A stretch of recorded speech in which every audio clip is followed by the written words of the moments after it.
Hey, I'm Jared Samuels. And I'm Delaney Rickman. Welcome to another episode of What's Behind the Game, where you'll get an exclusive look at all your favorite athletes eat, train, and anything else you'd like to know. Today on the show, we have my brother, Chase Samuels, who is going to be playing baseball at Haverford College. So, welcome. Thank you for having me. Thanks for coming on.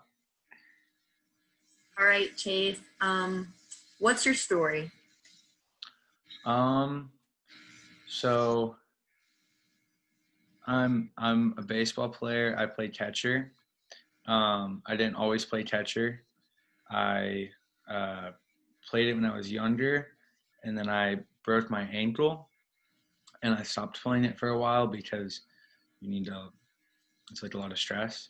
And then I got into high school, and my coach was like, "We need a catcher," and so he started training me. And then he told me, he's like, "Oh, you're actually pretty good at playing catcher." And as far as how I got into baseball, I played baseball, basketball, and football all the way. I played football all the way until the end of middle school, and I was pretty good at football. That was kind of like tight end was what I thought I was gonna end up being like when I eventually got to high school, and I eventually quit basketball because of a lack of talent. So, but I was once good, but then I wasn't. So, All right. So you played all those different sports. Why did you choose baseball? so if I'm being honest, baseball was never isn't probably still isn't, but is not really my favorite sport. It was not really my favorite sport to play. I watch like all sports. I probably watch about 5 different sports. Um, like I woke up this morning to watch golf. Um, but I think that it was probably my best sport, and so that's why I decided like on that one specifically. And at my high school, the coach is super cool.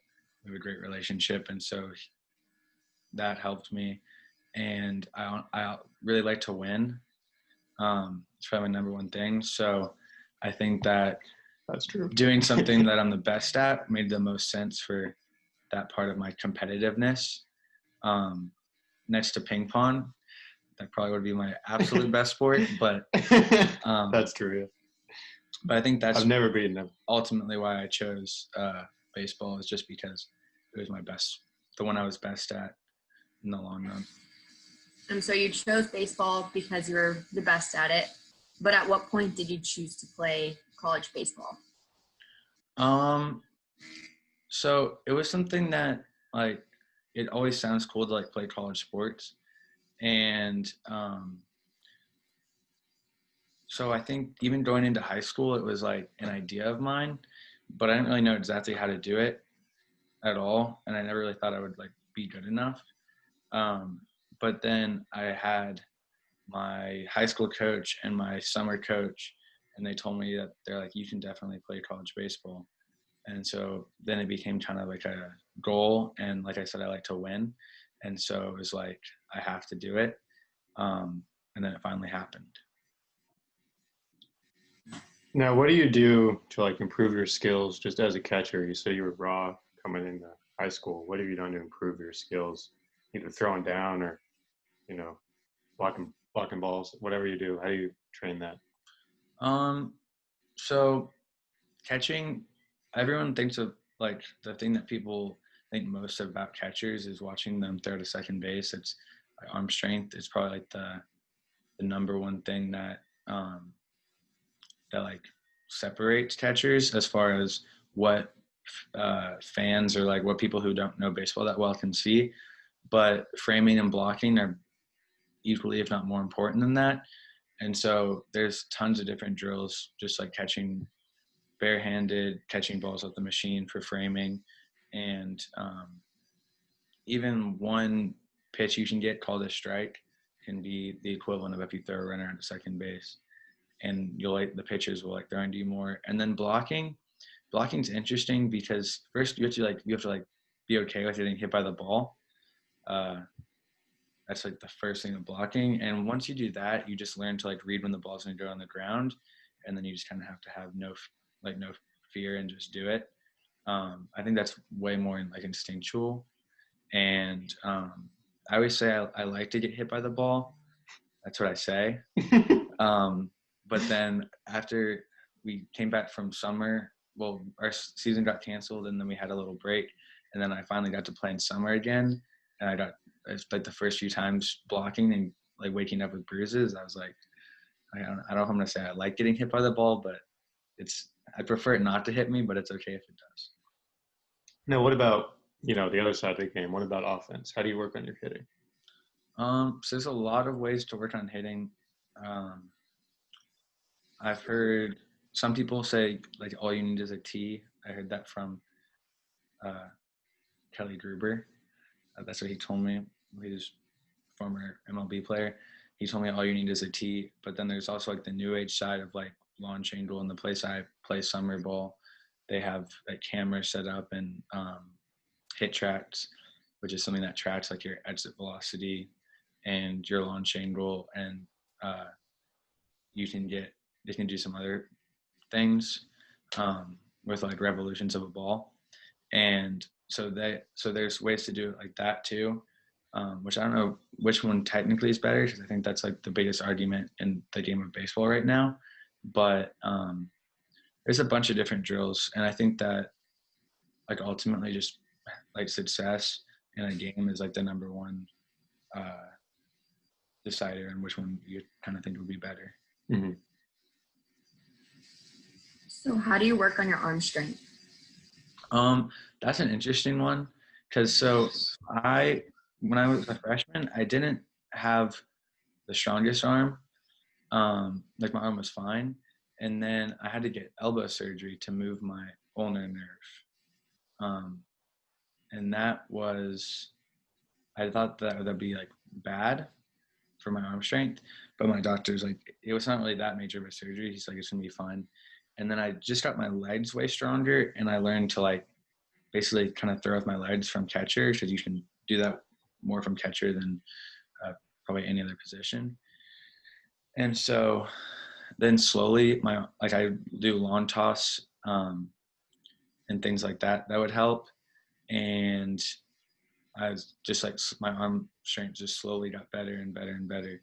The other thing is that I went to a camp that was for pitchers arm strength, but you can do they like help catchers, and the kid there, he was playing in college, and he had like the record for the fastest pop time, which is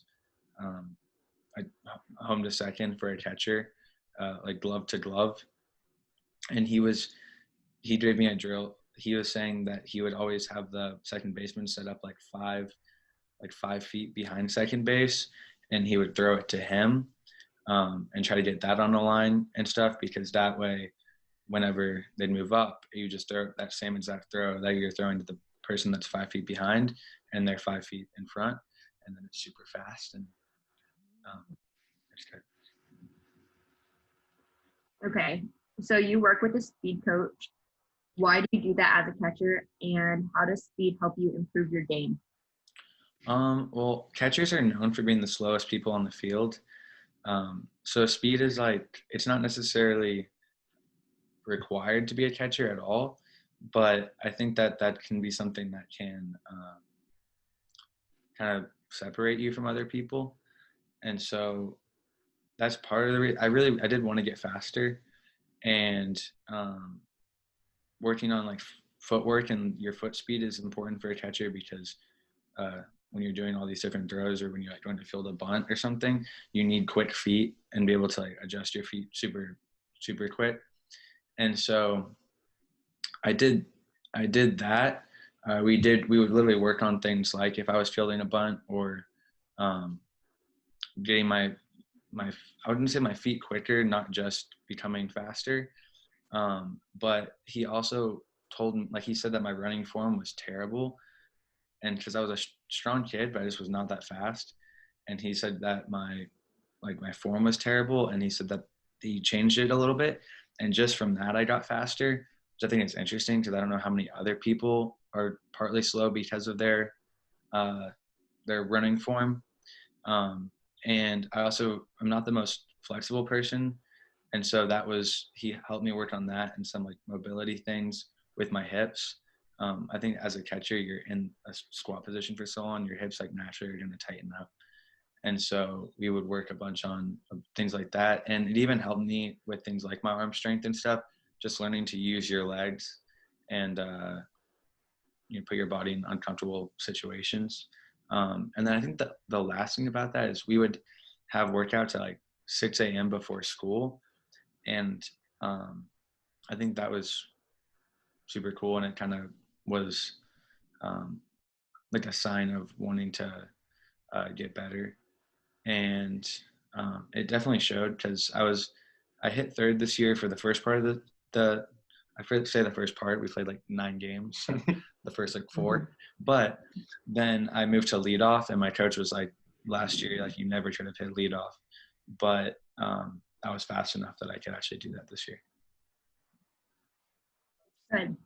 Okay, so do you have a routine, either physically or mentally, before a game? Yes.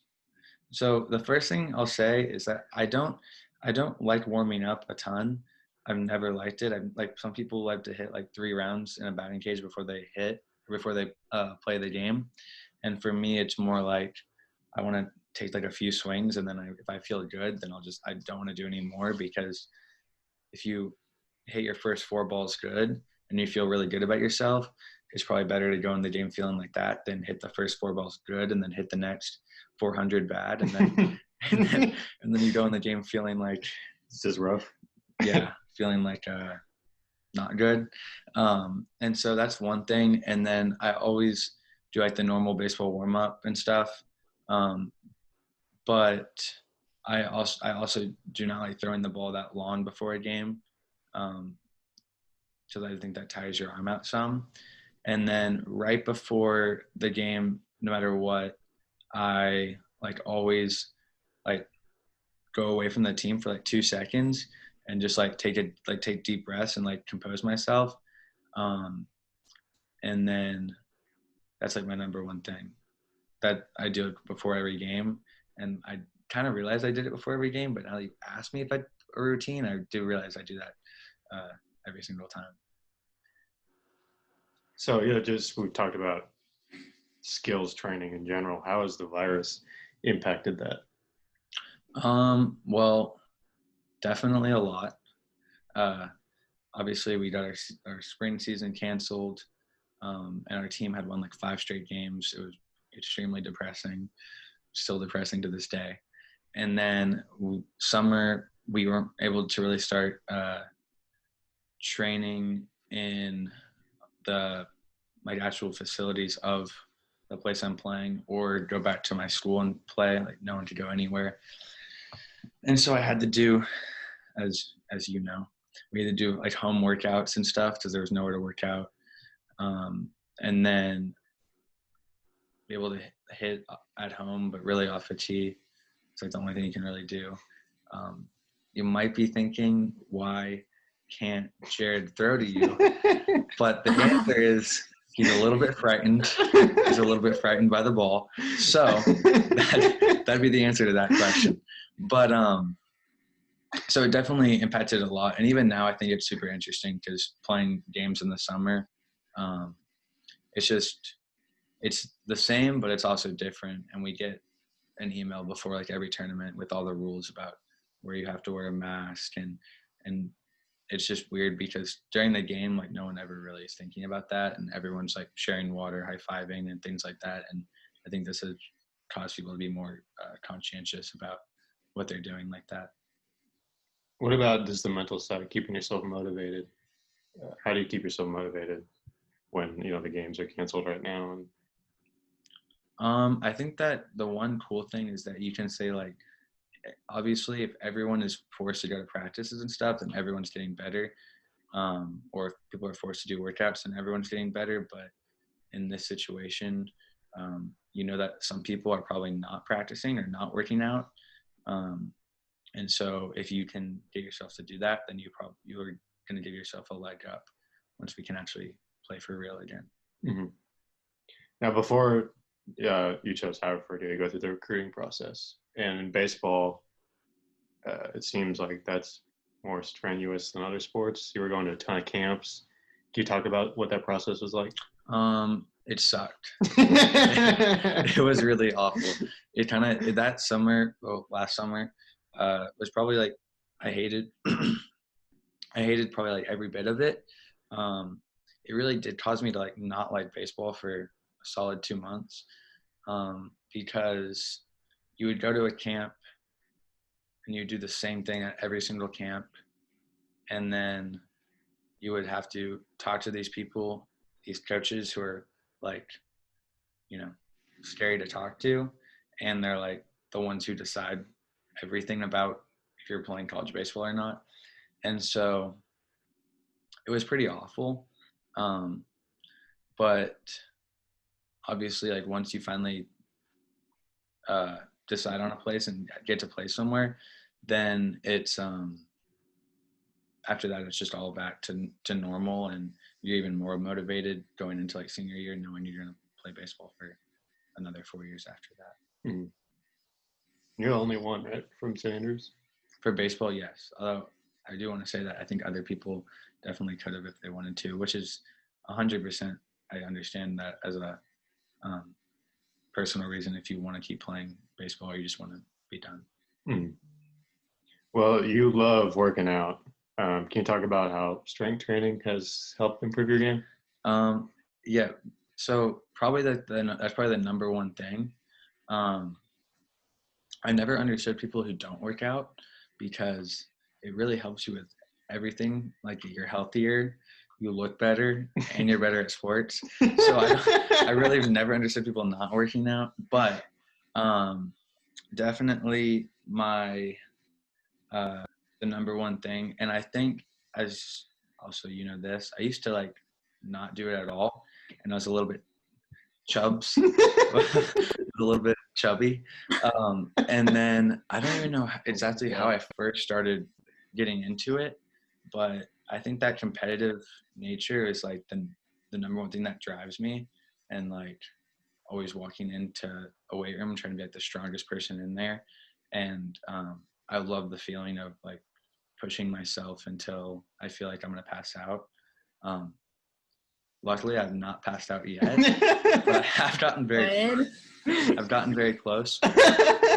But I think that's like the coolest part, because I think that being in a weight room will help you with sports for obvious reasons, as like strength and speed and things like that. But also just there's nothing really more competitive than that, and you can have like seeing a number and beating it. Yeah, and trying to always like set a new max or do more than you did the time before. And there's some days you like really don't want to work out, and you get yourself to do it. And those days I feel like the most rewarding days of anything. And then it's also the great equalizer, because if you go into a weight room with your team, people can say like, oh, I deadlift 600 million thousand pounds, but when you get in the weight room as a team, you actually see who has been putting in work and who has not, because you can't fake lifting a bar or squatting. Yes, I have one more question related to that. Do you have any pre-workout or post-workout drinks you use? And outside of, so you could say bang. I think you know the answer. And why have you chosen those types of drinks? So I drink a lot of Bang energy drinks. Miami Cola Bang, number one flavor. I don't even know how I first started drinking Bang, but at this point we're too far deep in the hole to get out of it. So I drink about 2 to 3 a day. And bad for you. That's so bad. Caffeine doesn't really affect me. I will drink a Bang. I play poker with friends at night, and it'll be like 9 p.m.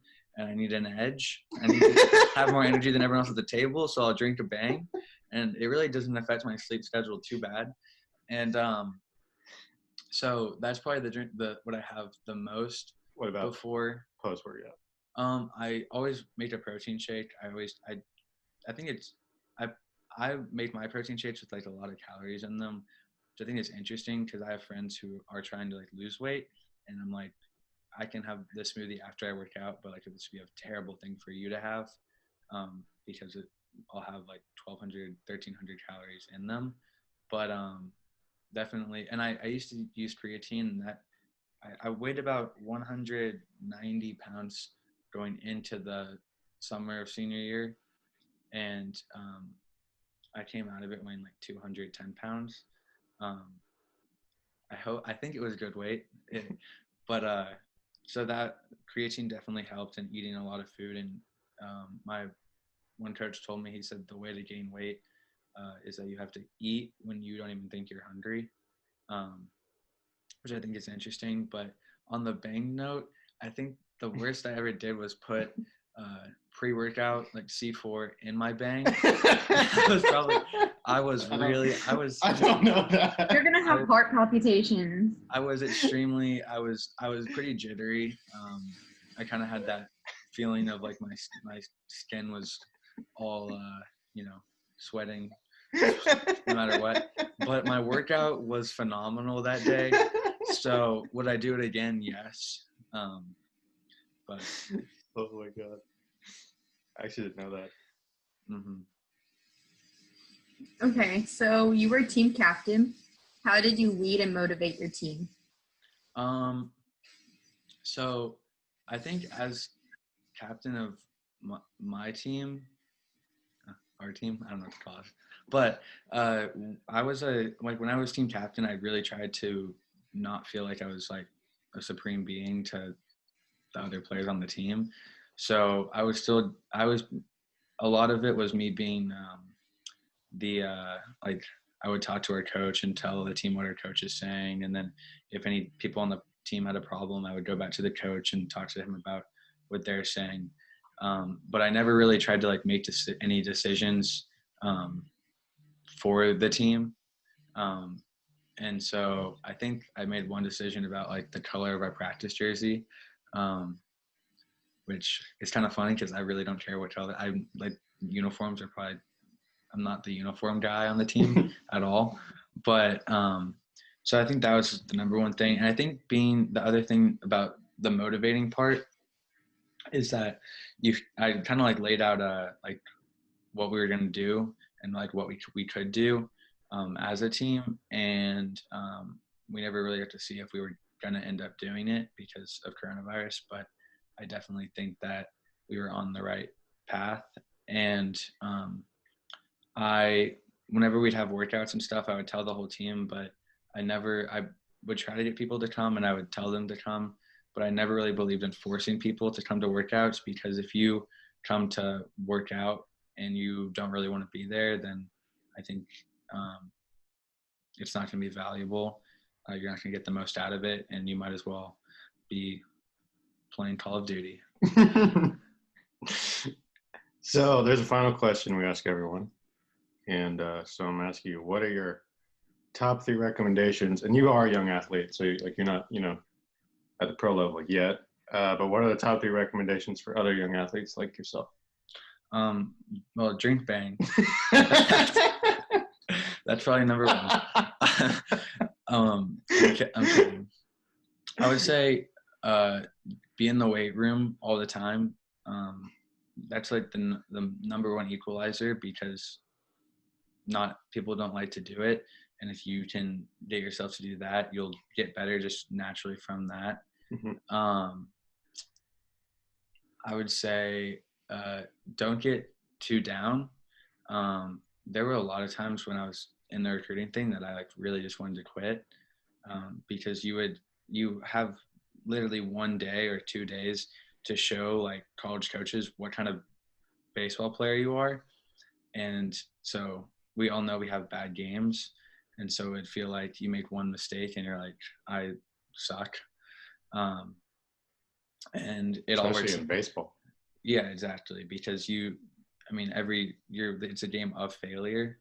And so I think staying persistent in that, because you might have like the worst 2 days of your life one week and then have the best 2 days of your life the next week. And I think number 3, I never thought I'd say this, but I would say do well in school. And I only say that because a lot of college teams, that's something you have to send to like every single one of them. And